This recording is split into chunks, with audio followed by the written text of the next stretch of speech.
જો એમને હજુ બીજું સ્ટેટમેન્ટ તમને કહું છું, યુ ઓલ વિલ અવેક. જો તમને મેડમ તમારા ફાધર કમિશનરનું તમે જે કહેતા હતા, તમારો ફાધર શું હતા? વડોદરામાં મ્યુનિસિપલ કમિશનર હતા કે પોલીસ કમિશનર હતા? તમે જે ધાક ઉભી કરો છો તમારી આઈસીયુને દબાવવા માટે, શું નામ હતું તમારા પપ્પાનું? કમિશનર તરીકે તમે કમિશનરના દીકરી છો એટલે હોલ એન્ડ સોલ છો તમે, તો નામ તો બતાવો. શું નામ હતું તમારા પપ્પાનું? સાહેબ તમારું શું કેવું છે?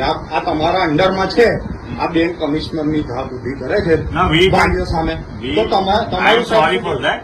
હું દિલગીરી છું કે જે એમને કમિશનરનું રેફરન્સ આપ્યું હશે એના માટે હું માફી માંગુ. ઓકે, કમિશનરના દીકરી હોય એટલે એને બધું સત્તા આપી દીધેલી કે તમે? ના, એવું કશું છે નહીં. आई थिंक जैसे अगर दिया होगा मैडम ने तो बहुत गलत है. એમનું નામ શું છે મેડમ? પ્રતીક્ષા સોલંકી.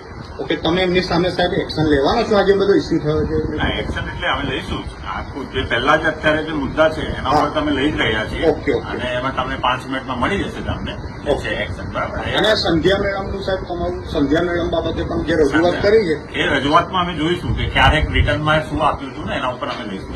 સારું.